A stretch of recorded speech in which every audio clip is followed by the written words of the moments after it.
What's up, everyone? Welcome to Speak Now Pro Wrestling. I'm Denise Salcedo, and today we're going to be going over the September 7th edition of WWE NXT, and it is officially the last and final NXT as the black and gold brand, because next week we are going into this what we want to call this new era of NXT, because they are promoting the fact that we're going to get a new stage, a new look, new colors, new branding for NXT.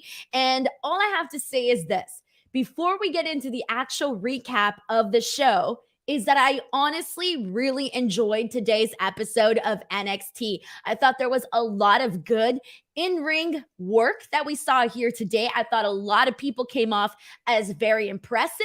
And I do have a pretty interesting theory with the way that the show ended, which I will talk about later today. And then as for the comedy, we had a lot of comedy on today's show. For the most part, I liked everything that they did, except for probably one segment. But for the most part, I thought this was a pretty solid episode of NXT. I do not know if this is a sign that things are going to be totally different from what we saw here today, or if this is a sign that the show is only going to improve as we go into this new era of NXT. Based on what we saw today, if they build upon what we saw here today, I do think that it will probably be a better product, not a better product, but it would still be a good product moving forward based on what we saw here today. But again, we won't really know until we start to see that new era of NXT being brought up on us. Now, guys, first of all, I do want to tell you guys, though, before we get into the rest of the show, my voice is leaving a little bit, so if it sounds a little funny, I'm so sorry, guys. I have been like talking so much, and so I am getting used to this new sounding voice as we move forward. But really quickly, let's get into these super chats, because we got quite a few of them to kick off the show. First and foremost, we have a super chat from Nick Grasso. Thank you so much to Nick, who's been an avid viewer here on the show. I appreciate your support. Nick says, is Ember Moon turning heel? Judging from her backstage interview, it sounded like it. So let's get into that match with Kaylee Ray and Ember Moon. So Ember Moon, she has been on a Okay, so she's lost the last 3 matches that she's been in. And now with this loss from here today, that's now 4 matches that she has lost in a straight row. Here's the thing, though, is that I did think it was kind of the right call to have Ember Moon lose this match, because Kaylee Ray, this is only her second match, since coming to NXT, to this version of NXT. And so you kind of want to keep building on what you have with Kaylee Ray. So even though I wasn't a fan of having to see Ember Moon consistently lose over and over again, I did think it was the right decision to have Kaylee Ray win this match. And here's the other thing that I really want to get across. This was a really good opener. The match itself was super awesome. We got to see Kaylee Ray in a way that, as somebody that didn't watch NXT UK a whole lot, and I mean very, very rarely, for me, this was an introduction to who Kaylee Ray is and what she can do in the ring. And I'm pretty sure that I wasn't the only person here who isn't as familiar with Kaylee Ray's in-ring work. And so seeing her in this match today with Ember Moon, and here's the thing about Ember Moon, is that we all know Ember Moon is very talented, but I feel like with this match today, it was kind of a reminder of just how talented the girl actually is. This was a really, really fun match that had it was very well worked, and it was well worked because you had 2 women in there who knew exactly what they were doing in that ring. We saw some really good moments in this match. We saw an awesome dive from Ember Moon to Kaylee Ray. I loved when Ember Moon did like a flip driver, which looked absolutely phenomenal. We did see Kaylee Ray win with the gory bomb. Good finish to that. I was really, really, really into this match, especially because it was fresh. Both women looked good, and it was very entertaining. Now, as to where we're going from here with Ember Moon, considering all of these losses, I do see them maybe shifting the direction that she's going in. And she did mention that we're going to be getting this new version of Ember Moon. But with that being said, I hope that It might be a good thing. It might be a good thing because I feel like Ember Moon is constantly being pushed back. Like every time we get a glimpse of how good she is in the ring, there isn't very much done to continue highlighting her, especially as a singles competitor. So I do think that if they do decide to make these changes with Ember Moon, I do think it would be for the better, just to kind of give her this new this new like relaunch to her NXT career. So I do think that this new version of what we might be seeing from Ember Moon soon could be a good thing. But yes, with that being said, this was a very good opening match, and it kind of set the tone and set the pace for what we would be seeing on the rest of today's show. So thank you so much to Nick Grasso for getting us started with that super chat there. We have another one from Cameron Mumford, who's also been showing so much love on this channel. Cameron Mumford says, welcome to the series finale of NXT. The NXT we once knew. Solid show. Just curious about how many changes they will make next week. For right now, I'm feeling very uneasy about it. So again, some of the changes that we have heard of, I know Dave reported the fact that they're no longer interested in getting people that are essentially short or overweight, or the whole, them being over 30. They want to look for younger people. They want to look for, these type of athletes. We all heard what Nick Khan said in that interview with BT Sport and Ariel Helwani, and I was there for that junket interview with Triple H at the SummerSlam tryouts, where he basically said that, being an independent wrestler isn't necessarily like the it thing to get you into the doors. Like, it doesn't hurt, but it also doesn't help you. Essentially, they are looking for more of those athletes, and a lot of those people that were at those SummerSlam tryouts were all people. A lot of I think Triple H said like around roughly 90 something percent of the people that were there at the tryouts were essentially people that had never been in the ring before. And like, everything that they were learning, everything that they were doing, even them getting in the ring for the first time, was all happening there. So we are definitely sort of seeing the shift in how they hire, who they're hiring. And again, Nick Khan does go into this a little bit more, where he did say in that interview with Ariel Helwani that he wants to make the access for athletes to go into WWE a lot easier, which is part of the reason why they did those SummerSlam tryouts. Now, in terms of that, I don't really think that I'm trying to say this in like the best way. So today I did an interview with Jake Atlas, guys, and this is my first time ever interviewing someone after they were released from WWE. And this, not in the sense that like, oh, I don't interview people outside of WWE. No, not like that. In the sense that I'm literally his first interview since his release from WWE, and I'm also going to be his only interview. And that interview is dropping tomorrow. And I don't want to give anything away, but it is a really good interview. And he actually talks a lot of those changes of what he saw when he was in NXT and those changes that were being made. And he also talks to me about when Vince McMahon was in the PC, what he saw from that. And, also touches on whether or not he really believes that WWE is no longer going to be hiring independent wrestlers. So I don't want to give that away because I do agree with a lot of what he said, but I don't want to spoil that. That interview is coming out tomorrow on my channel super early. You're not going to want to miss it. There was so much information, but in terms of this being the series finale of NXT, it kind of is, because next week they've already announced a lot of really good stuff for next week. So that's the plus. But at the same time, we're going to be getting this new branding, these new colors, which, some people love, some people do not love. Again, it's going to depend on the person. For one, I know it's going to be a major change because I am used to this very edgy NXT. But as long as they continue to put on good quality matches, that's part of the reason why we all know and love NXT, is because of the in-ring work that they've had a lot of their talents have on, takeovers and, so many episodes of NXT where you've had so many good wrestling. Like today was a perfect example of that. I hope we continue to see that in this new version of NXT. And here's the thing, is that I also think you need to have a balance. We're talking about the fact that, they're bringing in athletes with with limited in-ring with limited wrestling experience, right? I do think they need to have a nice balance of, hey, maybe people that you feel can be stars because they're athletic, but then you also want to have people that come from that independent wrestling background because they can help those people also become better workers. So I do hope that we continue to see a mix or a balance in the type of people that they're hiring on the show.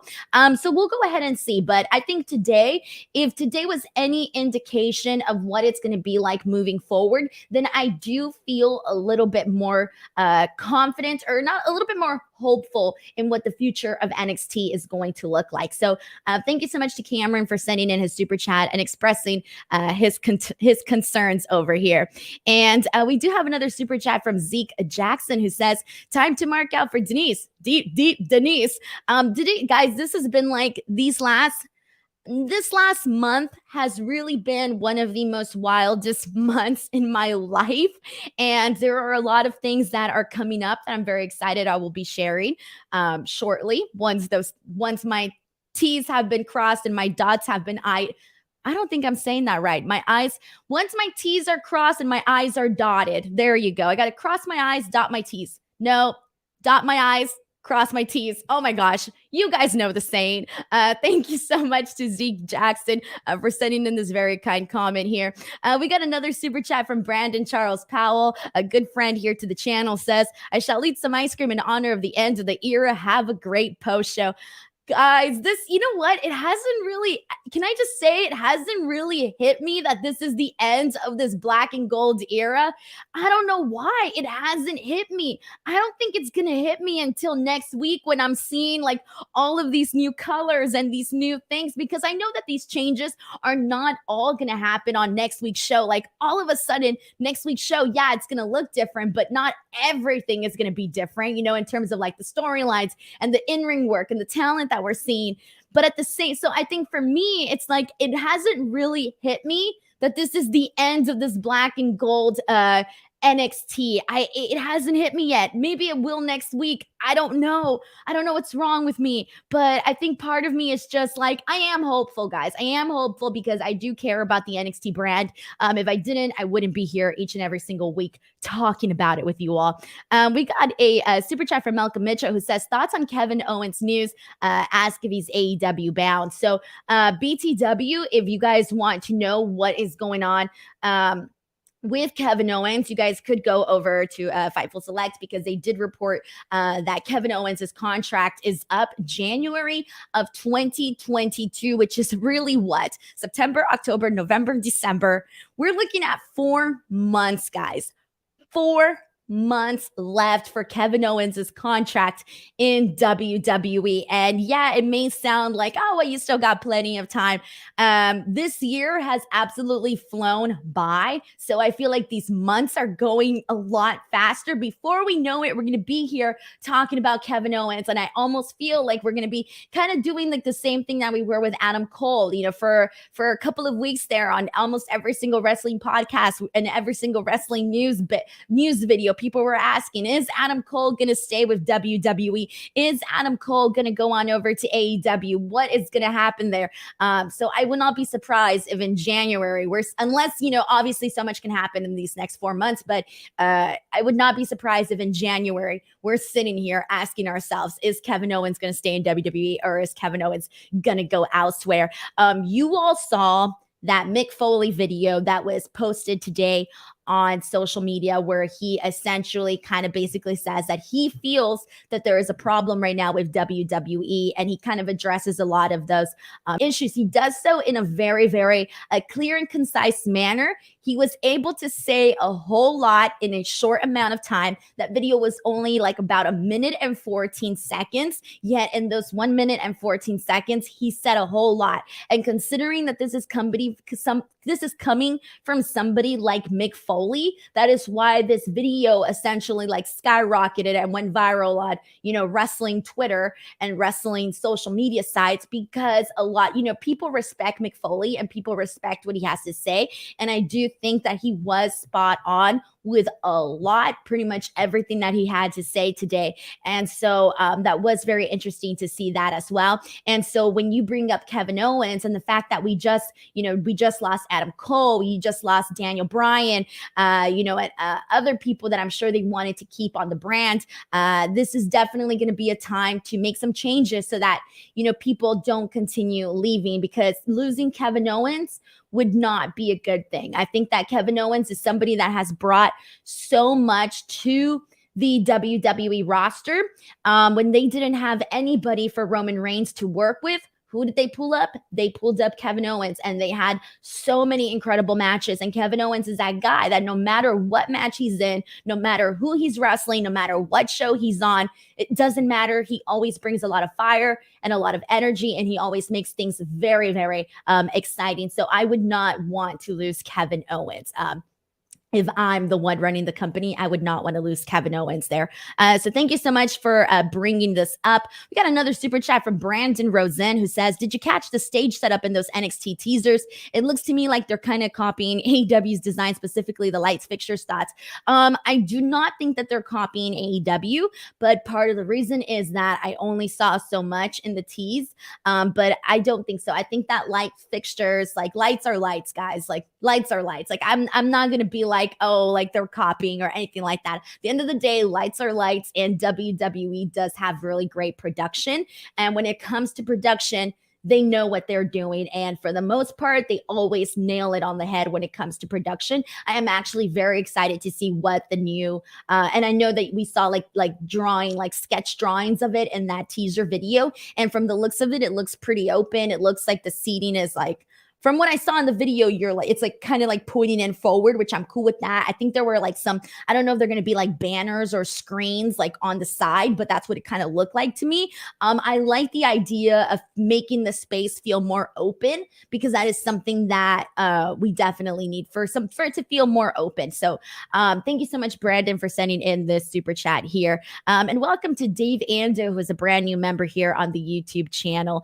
We got so many different stuff going on here right now. Somebody wants to know where they can watch the McFoley video. That is posted on, he did post that on Facebook. I don't know if he posted it on Twitter. I saw it on Facebook, but if you go on Twitter, a bunch of people like embedded the video and shared the video. So if you want to watch it, you can definitely go ahead and check it out as well. Alrighty, guys. So here we go. We got a comment from Four Door Soup, who says, what I saw was a stadium vibe and I dig it. Yeah, some good stuff there, guys. I really do think that they based on what we saw, I do feel like it's going to be some good stuff on there. Edwin Pacino says, commentary mentioned Black and Gold brand tagline during the debut of Mei Ying's match. Her debut was a small payoff, a little too late for me. We'll get into that for a second, so we'll talk about that in just a moment. But here we go, guys. Let's go ahead and jump into the next portion of what we saw here on the show, because like I said, this was a pretty good episode of NXT. So like I mentioned earlier, we kicked it off with a really good match between Kaylee Ray and Ember Moon. After this was the only portion of NXT that I wasn't necessarily crazy about, and it was the Indi Hartwell bachelorette party. I thought that given how much I liked the bachelor party that we saw for Dexter Lumis, because I was a big fan of what they did with that, I wasn't necessarily a big fan of the bachelorette party. I think that they tried really hard to do all these funny one-liners, because essentially the gist of this is you have Indi Hartwell, who's there with all her wrestling peers, girlfriends, whatever you want to call them, but they're not all really friends. Like they're just there, but they all kind of really don't care about Indi Hartwell or her getting married to Dexter Lumis. So they're kind of being like a little bitchy towards her. Like that was the vibe. And Indi Hartwell is like playing the part of like this delusional girl who's just so happy that she's getting married. And now she's so in love with Dexter Lumis and all of this. So that was pretty much the vibe here. But I kind of thought that they tried to make it funny, and it wasn't funny. Like there was this one moment that I thought this was funny because it was kind of dumb, but it was funny because Indi Hartwell asked Mackenzie Mitchell, hey, can you interview me? Did you bring your microphone? And Mackenzie's like, no, I left my microphone at home. And I'm thinking to myself, all right, unless she's a YouTuber, what the hell is her microphone doing at home? Her microphone is in a production truck somewhere in WWE. Why would her microphone be at home?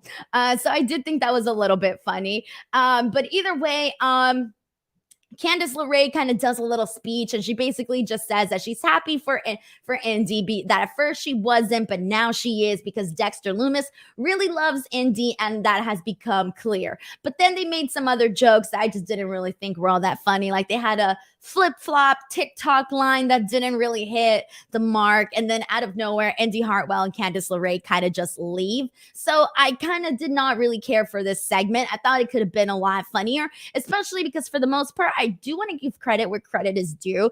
And Indi Hartwell has kind of won me over in the sense that when she first started off with the way, I kind of thought, oh, she's not really that funny. This isn't really working. But when she started doing this whole thing with Dexter Lumis, I was one of those random people that was like, you know what? I'm kind of digging what they're doing here with Indi. They're showing a lot more of her personality. And even though this storyline hasn't been for everybody, they have been shining a very, very bright light on her. And they have been showing a lot of what she can do. So for the most part, I do think that if anybody got anything from this, if you think of Dexter Lumis, Indi Hartwell, Johnny Gargano, Candice LeRae, Austin Theory, if anybody benefited from this whole, story that they've been doing, it's really Indi Hartwell. Because let's be real, Johnny Gargano and Candice LeRae, they didn't need this. Like Candice LeRae is fine on her own, having these, pretty awesome matches with, just about any woman on the roster. Johnny Gargano, I mean, he's a god in NXT, so he didn't really, have to do this. Austin Theory did benefit from this a lot too. And then Dexter Lumis, well, this was just, I don't even know what it was for Dexter Lumis, but Indi Hartwell has definitely benefited a lot from this story here. And let's see what else we got here. I'm gonna go through a couple more comments here. And we got a comment from Jeremy Jimenez, who says, I like that they introduced Indi's real life best friend, Persia, that could be important for her future. I actually did not know about that, because I did not know who her real life best friend is. I really did not know. We got a comment here from Edwin Pacino, who's asking, does the bachelor party confirm Austin Theory's heel return? Bachelorette Party did a good job of presenting some of the NXT ladies. At least we're reaching here. We're really reaching here. There were some people where I was like, who is that? And then I was like, oh, that's who that is. Oh, okay, good. I didn't recognize everybody like instantaneously. I mean, like obviously like Kacy and, Mackenzie and, those people. Yeah, sure, right away. But I think there was a couple of other people where I was like, who the hell is that? But anyways, we're going to go ahead and move on. Although some people are asking, and we do need to address this now, where is Austin Theory? Now, we will talk about this. Well, I don't really know if there's more to talk about. Once we get into the bachelor party, we'll talk a little bit more about the bachelor party itself. But in terms for Austin Theory, I have no idea where Austin Theory is, what's going on. Absolutely no idea. People are asking if it's her, if he's disappeared. I have legitimately no idea where Austin Theory is, because I was asking myself the exact same thing. We got a super chat from Colette Adam, who says, hi, Denise, any clip of you karaoke singing out there? I think Connor Kacy of Comic Book posted a video, and I definitely retweeted it. So I'm sure it's buried somewhere in my Twitter page. And then I know Sean has the whole video. He posted it up on, no, I think he posted it up as a private video on Fightful Select. No, not on Fightful Select, on Fightful Scraps on YouTube. But I do not know. I don't think he's making it public, because I don't think we really know if that's a video that's going to get copyrighted or not. Because even though it's like mine and Jeremy's vocals, it might get copyrighted from like the background karaoke portion of the video. So I don't think he's going to make it public, because I'm sure he doesn't want to get, like any sort of copyright issue. So I don't know. We'll figure out when people can actually see the full duet between Jeremy and I. So we'll find out. Anyways, but we're going to go ahead and continue on BTW before I move on. The wedding is next week, guys. The Index wedding. And weddings in wrestling, well, you know what? They're always somewhat interesting. So I think this will be interesting as well. Let's get into this next match because I really, really enjoyed this next match. We had Carmelo Hayes and Santos Escobar. This was a banger, okay? They had a really, really good match here. And first of all, I want to start off by putting over Santos Escobar. Santos Escobar is really somebody that I think is one of the most versatile wrestlers on the NXT roster because he is somebody that he can work any style of a match with just about anybody, and he is going to look good, and he's going to help his opponent look good. And for the most part, Santos Escobar has not had one bad match on NXT. If you try to think about it, I dare you, try to think of a bad match Santos Escobar has had. I can't think of any off the top of my head. His stuff is good. So we had this match with Carmelo Hayes, and Carmelo Hayes, obviously, he's new to the NXT roster. We're just getting familiar with him and all of this, but I really do think that Santos Escobar was a phenomenal choice to be an opponent here tonight for Carmelo Hayes, because as I mentioned, Carmelo Hayes is new to the NXT roster. So with that being said, he's been having some pretty good, little matches here and there. Obviously in the tournament, he, had a lot of, really good moments. But this is the first time where I truly feel like we really got to see him shine. Like there was so much that he did. And I'm trying to pull up all the matches he's had. But for some reason, there you go. 1 second, guys. So he's had matches now on NXT against Kushida, which was a really good match. That one was really impressive. Obviously, he lost. He also lost to Adam Cole, but that was also a pretty decent match. Although I think I enjoyed the Kushida match a little bit more, if I remember correctly. But then he defeated Josh Briggs, Duke Hudson, and Odyssey Jones in that to win the tournament. So in terms of those tournament matches, we got to see a lot from him, but I really do think that it was this match with Santos Escobar that I kind of feel I saw him in a new light where he did so much. Like some of the things that I really liked from this match period was I like Santos Escobar doing the Boston Crab on Carmelo Hayes while he's on the steel steps. I love that he did this backwards. Carmelo Hayes did he leaped off the second rope and did this backwards leg drop onto Santos Escobar. It was kind of hard to explain, but that was a really cool moment during this match here. And I just think that they did a phenomenal job at showing what he can actually do. Now, we did have an interview. He was distracted. We did have Elektra Lopez, and I really hope I don't call her Carmen Electra because I wrote down Carmen Electra on my notes for some reason. It's just in my head that I keep wanting to change her name to Carmen Electra or Electra I don't even know anymore. So anyways, Elektra Lopez. So she ends up body slamming Carmelo Hayes. He gets brought back into the ring, and for the finish, we end up seeing Santos Escobar hit him with the Phantom Driver, and that's how he gets the win. So even though I'm not always a big fan of the way this is done, the interferences and all of that, and I didn't think this match necessarily needed it because it was a good match, but given that you don't necessarily want to have Carmelo Hayes lose clean to Santos Escobar because he is this brand new, star that they're building. He's won the tournament. You want to give him some credibility. So you don't necessarily want to see him getting pinned cleanly. But at the same time, somebody like Santos Escobar, who is obviously more experienced, more established on the roster, he shouldn't be losing to Carmelo Hayes. The other thing that I like, so I would say that this finish did protect Carmelo Hayes. But the other thing that I did like about this for Elektra Lopez was the fact that, she just got introduced to us last week, I think. Onto Legado del Fantasma, not introduced to us period on NXT, but to Legado del Fantasma, she just got introduced to us.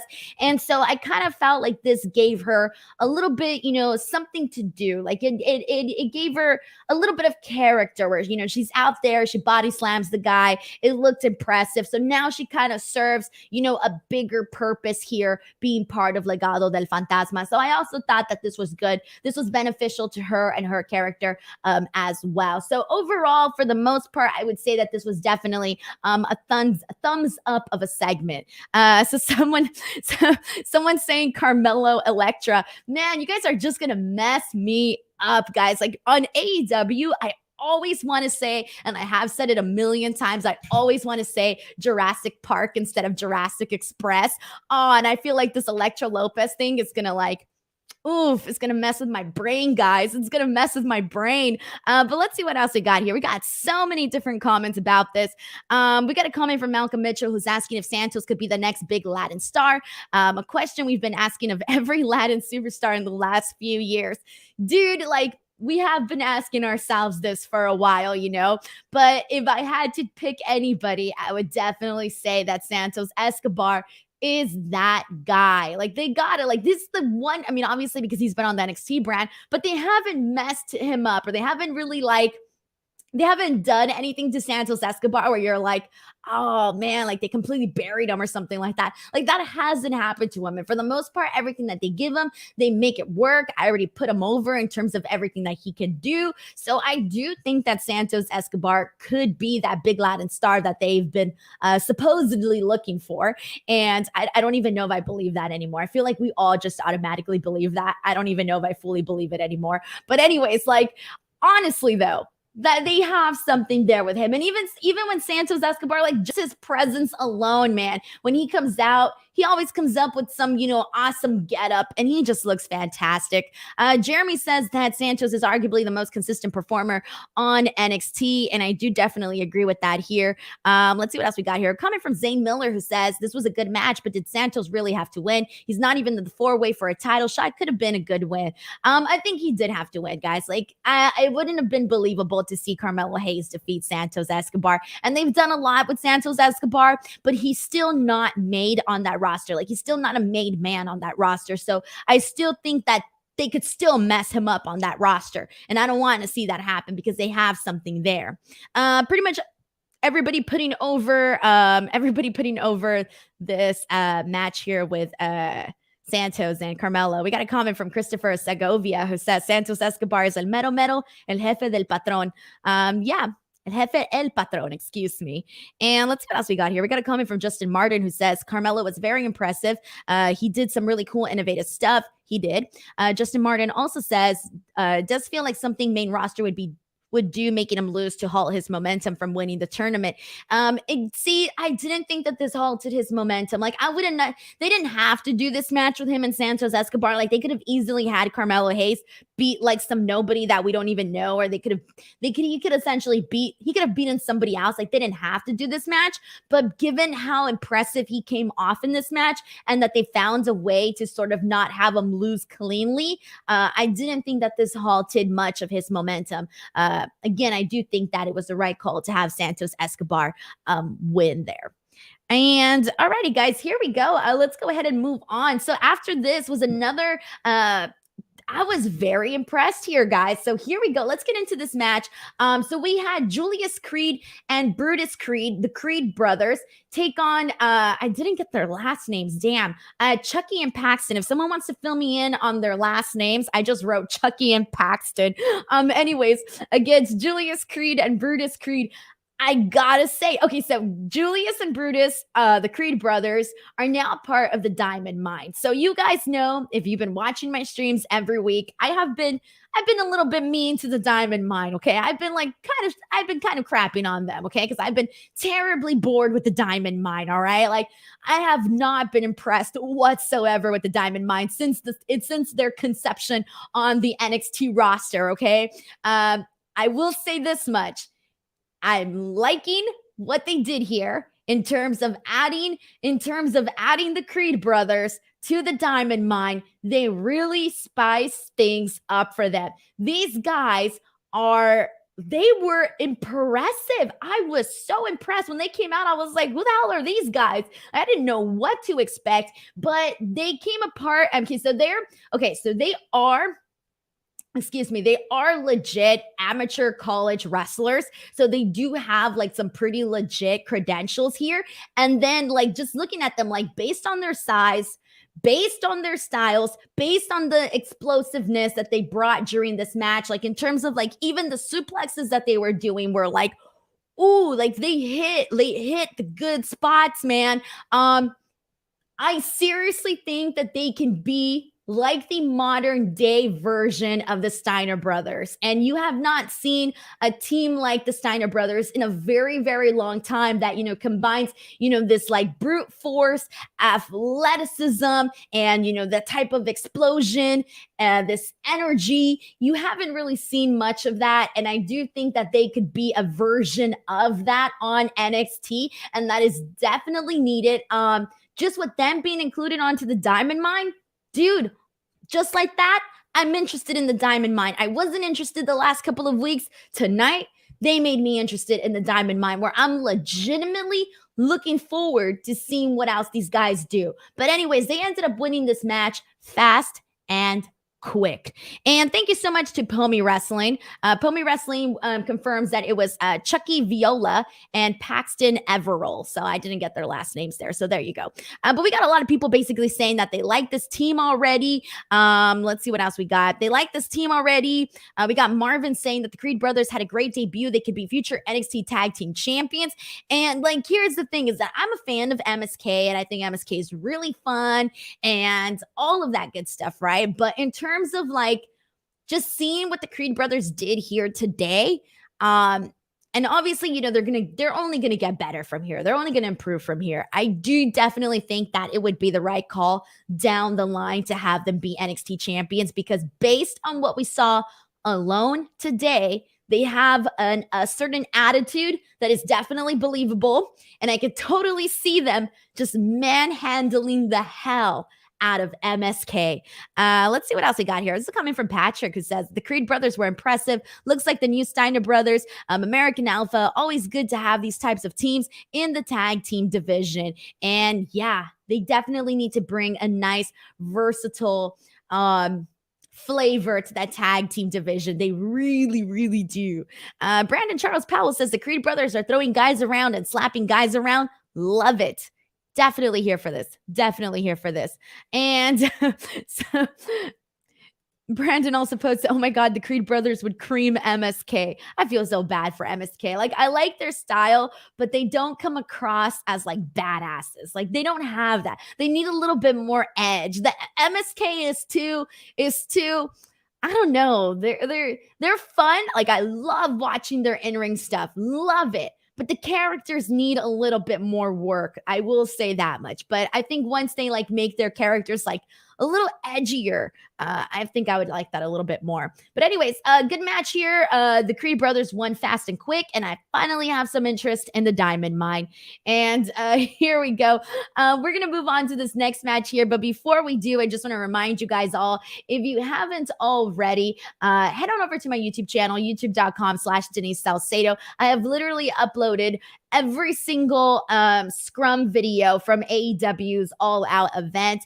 Those videos are doing massive numbers right now, which is great for me because I fund myself to these trips based on how pretty much every penny that I make goes back into reinvesting in myself. So going over, checking out those videos, guys, clicking on them, watching them, YouTube rewards me nicely when they do good. When they do good. They don't always reward me very nicely, but when the videos do good, they reward me in a very nice way. And also, I am under 3,000. I'm less than 3,000 subscribers away from hitting 50K on there. And while I'm here, make sure you guys subscribe to F4W Online. Although I'm sure if you're here, you've already subscribed. But let's move on to this next match here. We had Kacy and Kayden versus Io Shirai and Zoey Stark. So I want to start off by saying that there was a really funny line from Wade Barrett here, because earlier in that bachelorette party segment, you had Kacy and Kayden doing their little TikTok videos, and that's when Candace made the whole flip-flop joke and all of that. Wade Barrett had a really funny line during this where he said, quote, "Dancing on TikTok will only get you so far in life. But the way that he said it, I thought was pretty hilarious. I kind of popped for that. Definitely did.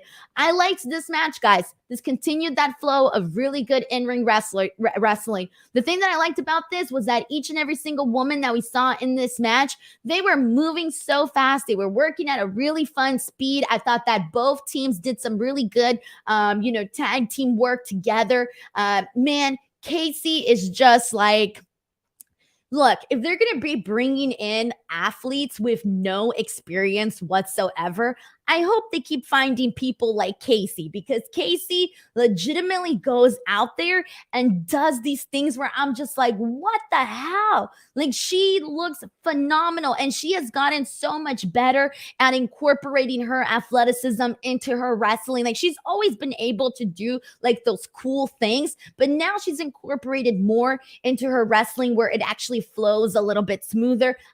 I've been a big fan of her and Kayden for a while now. The whole thing with Io and Zoey, obviously they've been the last like couple of weeks, ever since they did that really weird brunch vignette, they've all of a sudden they've been having this tension, right? They created tension out of nowhere because they didn't have this tension when they became a team, but all of a sudden they had this tension that kind of came out of nowhere. So regardless, they've been telling that story for the last couple of weeks. So we did see a little bit of tension between Io and Zoey during this match, but eventually we were able to actually see them win this match after Io Shirai hits a moonsault. I believe it was on Kacy, and she ended up getting the win, and so the champions retained. But I gotta say, though, I'm going to want Kacy and Kayden to win those titles pretty soon, because right now they are my favorite women's tag team in NXT. And while I'm here, because I can't think of another women's tag team that I really like as much, and I hope I'm not forgetting anybody. Am I forgetting anybody? I don't think so. I'm going to say Kacy and Kayden are my favorite women's tag team on all of WWE. And I hope I'm not forgetting anybody, but I would definitely say that much. So yeah, anyways, good stuff. And we got Io and Zoey retaining. We got another super chat from Nick Grasso who says, does Sheamus know that Mandy Rose is wearing his face mask? We will get into that in a second. When did we talk about that?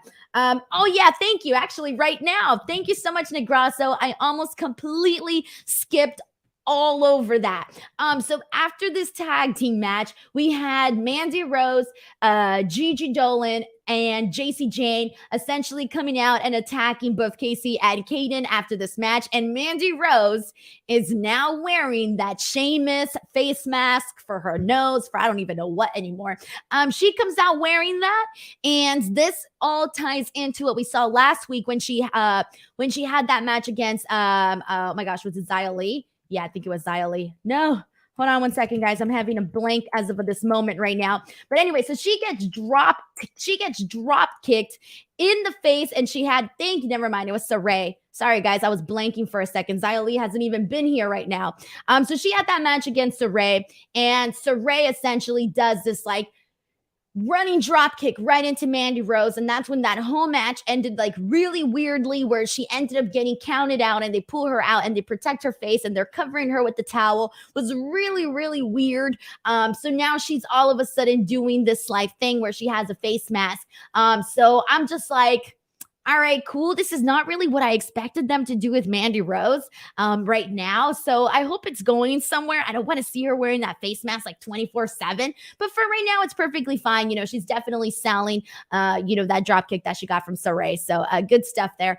Thank you so much to Nick Grasso for reminding me of what happened here, guys. Edwin Pacino makes a joke and says, really, Denise? Nia Jackson, Shayna Baszler? How could I? How could I forget Nia Jackson, Shayna Baszler? Damn, guys, how could I? And let's see what else we got here. I'm gonna go through a couple more comments here, and we got pretty much people saying that dashing Mandy Rose, ha ha. We got Advi Devon saying that face mask must be for the fall. Lovely. Some people are saying, we got a comment here from Raymond Kosos that says that the face mask needs some bling. Hell yeah, add some bling. Mandy Rose is a gorgeous gal. Put some bling on that. Put some bling on it. And Justin Martin says there are only like 3 women's teams left on the show. Kacy, Kayden, Gigi, JC, Io, Zoey.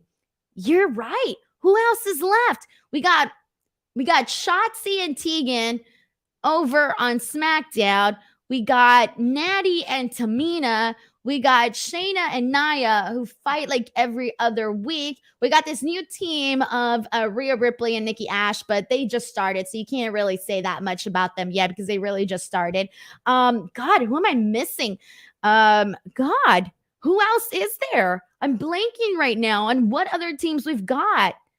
Man, who am I missing? I know there's got to be something else that I'm missing. Who else am I missing?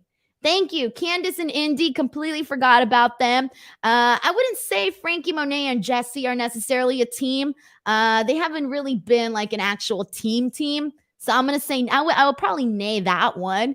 I already said Shotzi and Tegan. All right, well, there you go. That's the women's tag team division because apparently I forgot everybody else, and I don't even think there's anybody else. All right, let's see. Let's go ahead and move on from this.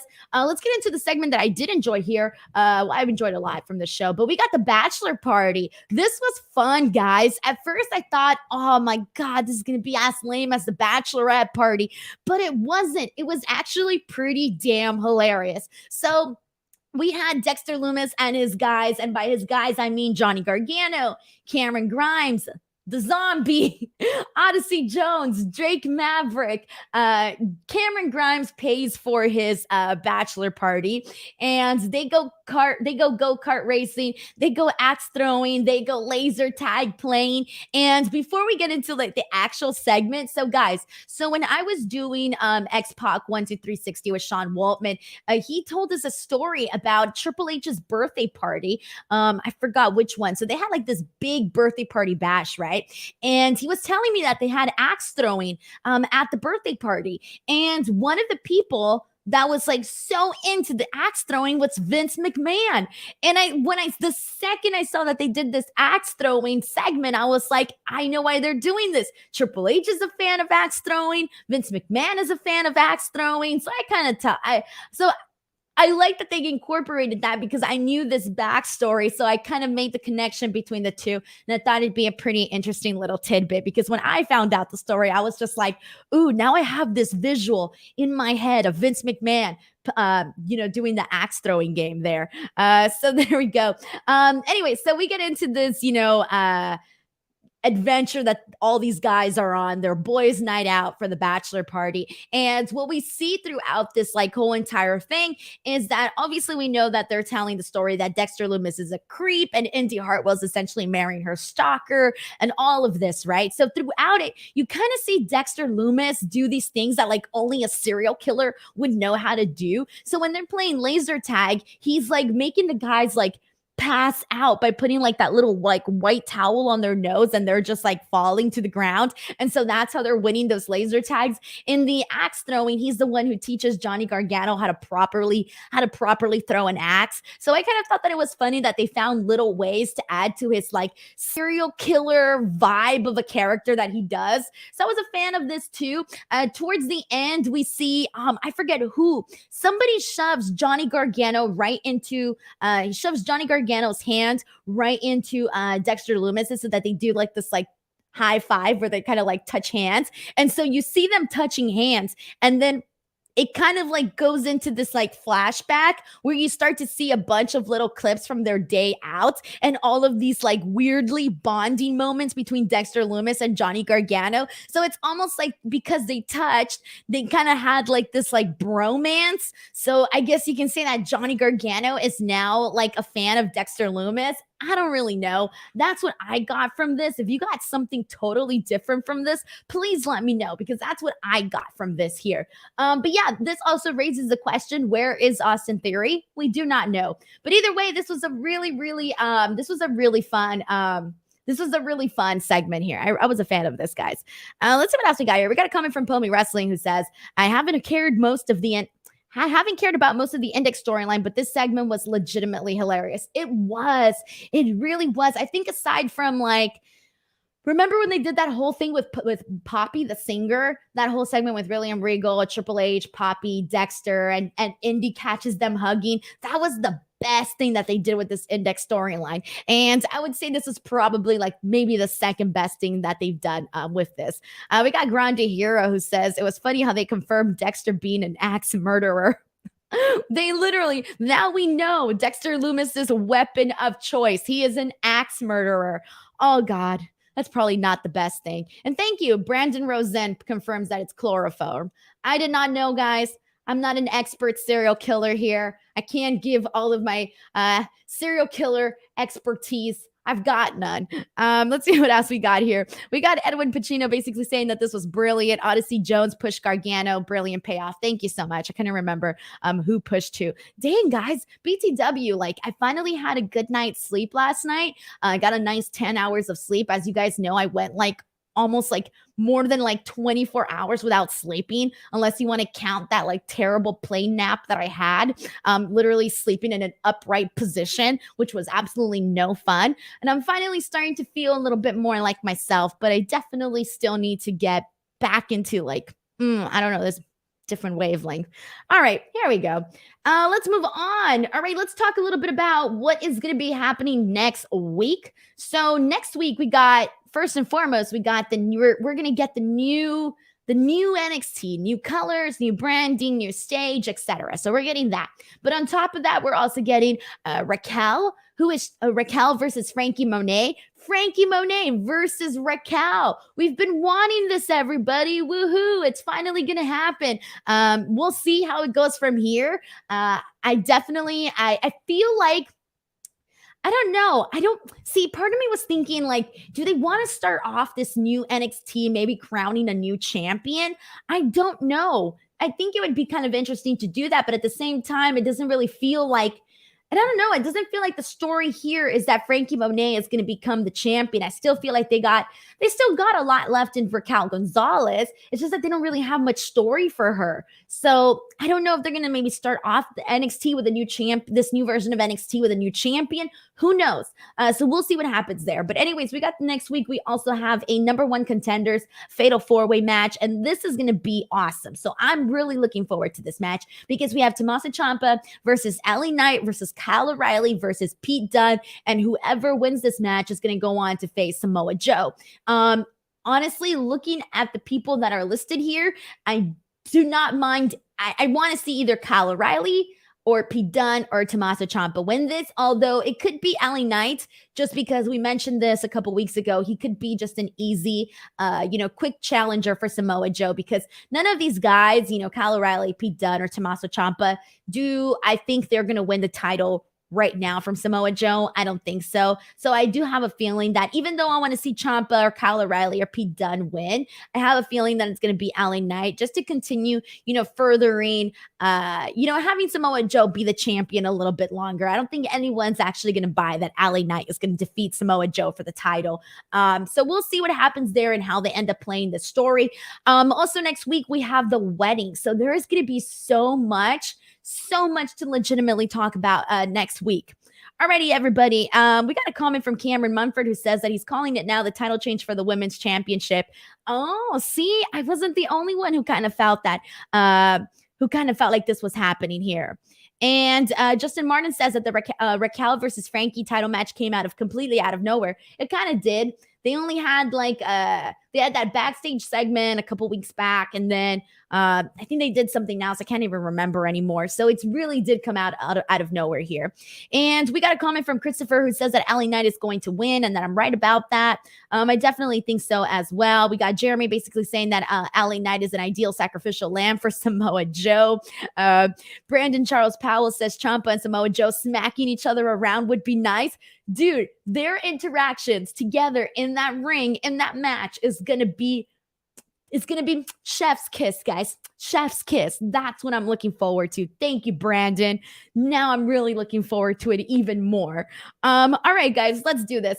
Let's move on. So let's get into really quickly that I almost skipped Mei Ying's debut. Ooh, and I do not want to skip that because that was really good.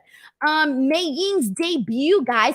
Also, please do not hate me, but can you guys send me, I did not catch who she wrestled because I was dealing with an issue when this match was happening. So if you guys want to go ahead and send me that in, please do. But either way, the match here we had with Mei Ying, her NXT in-ring debut, I loved it. Now, you guys know I haven't been digging this whole like character thing that they've been doing. When I was doing the Wednesday Night Wars coverage between NXT and AEW, this Mei Ying, Xia Li, Boa stuff was always the one thing that I would kind of skip over, where I didn't even want to watch it because I was not interested in it. However, I was definitely interested in Mei Ying here tonight. I thought that they had her do a lot of unique moves that were special to her character, because you don't want to have, Mei Ying, who's like this, I don't even know what she is, like this creepy character persona, whatever you want to call it. You can't have her go out there and do all this generic stuff. You need to have her bring a little bit of a different flavor to her in-ring skill set. So I did like that they made things, very unique to her. And also, I loved the way that she did the Tongan death grip for her finish. I loved it so much, and I'm so glad that they had her do that. Good stuff there, and thank you so much to Kayvon, who says that her opponent was Virginia Ferry. Thank you so much for letting me know her opponent. So there you go. That was who she. That is who she defeated there. So thank you so much for filling in the blanks for me. We got a super chat from Christopher Marino, who says, I didn't think it was vicious enough. I think it was. I thought it was simple, fast, and it got to the point, and I was impressed. Color me impressed, guys. I like this. I am now a Mei Ying stan. This is now a Mei Ying stan account. That's it. I'm a fan. Don't let me down. Once I'm a fan, I stay a fan. So don't let me down. Alrighty, guys, before we got a funny comment. I gotta read this one. This one's from Raymond Cosas, who says that her opponent's name was Dead Meat. There you go. Dead meat. Alrighty, guys. Before I move on, we do have another comment from Joseph Boza, who says that it was simple and it made Mei Ying look good. Yes, I agree. And Patrick says that he actually agrees with Tempest. He hated this whole Mei Ying Tian Sha storyline. Her debut is about 8 months too late for me. Yeah, it did come very late, guys. It did come very late. And like I said, I was not into the storyline either whatsoever.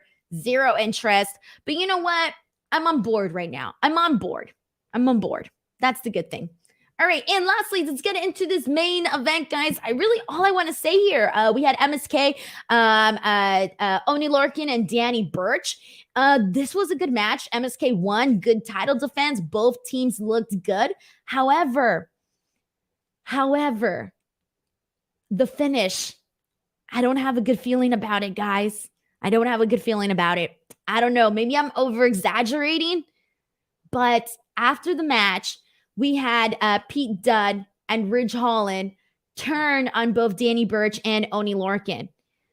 I don't think this is a good sign for them. Given that they're making these changes on NXT, I kind of felt, and this is like just me speculating right now, I kind of felt like this was a goodbye for them. I felt like this was a goodbye for them on the roster. This didn't feel like a great idea. This didn't feel like a great idea. So I don't know. I could be completely wrong here. Totally wrong. Maybe they'll do Ridge Holland, Pete Dunne, and, Burch and Lorcan for a while. I don't know. But this kind of felt to me a little bit like a goodbye. I don't know. Let's see what else we got here. We got a couple of people here saying some good stuff here. We got Christopher Marino, who said that he had similar thoughts to me as this one here. Christopher puts over the match, thought that it was really good. Jeremy says they've made MSK pretty much bulletproof. MSK has been racking up a lot of good wins, guys. James Jones says, dude, wow, it did. You never thought of that. Advi says, in some way, this is the beginning of the end for them. Twitchface says they turned on them because NXT hadn't met the quota of heel versus heel feuds. And Christopher Marino says, I thought on no, they're being let go. Let's see what else we got here. Pomi says that it kind of reminded him of Imperium turning on Alexander Wolf, only to release him immediately after. There you go. I almost forgot. I forgot about that. I didn't even make that correlation. But yeah, there is some there. So there you go. I kind of felt like my feeling was maybe a little bit on point. We'll see. And We got more comments here. We got a comment from Zane Miller who says, once again, MSK proving that they're the best tag team in WWE. Probably do need a smidge of an edge, but I just enjoy them too much. Yeah, I enjoy them. I enjoy watching them wrestle, but yeah, I'll stick to what I said about them leading a little bit more of an edge here. And this is a comment from Grande Hero who says, I fully believe this beatdown was Oney and Danny leaving. Same thing happened to Alexander Wolf. So it seems like a lot of people are definitely making this prediction here. Brandon Charles Powell says your suspicions are valid. We've seen this too much already. Also feed MSK to the Creed brothers. And let's see what else we got here. I think we got pretty much everything on this, guys. Patrick adds he agrees that they just got back together. How do you have them break up so soon? If it wasn't something up here, you're right. Ridge Holland just came back. They just started doing this, and now it's like over before you know it. It's over. That's it. It's not a good sign, guys. And it's not like these were like the most over guys on the roster. They have good matches, but they weren't necessarily like, I wouldn't say that they were like over. So I don't know, man. I don't know. It does not look good. Alrighty, everybody. That is NXT. I want to thank you guys so much for tuning in, for watching the show, for showing so much love. Please, if you guys haven't, head on over to my YouTube channel, youtube.com/Denise Salcedo. Click that subscribe button. I'm almost at 50K. And please also make sure you guys subscribe to F4W here on YouTube. I think we're about to hit that 80K mark. So if you guys haven't already, make sure to subscribe. Even if you're listening to the audio version of this or watching on Twitch, take a second. Go on over to YouTube, hit that subscribe button. I really want to see this channel hit 100K. It's going to be awesome when it does. So make sure you guys subscribe. Other than that, give this video a like, and I will see you back here tomorrow for AEW Dynamite coverage. Goodbye, everybody. Take care.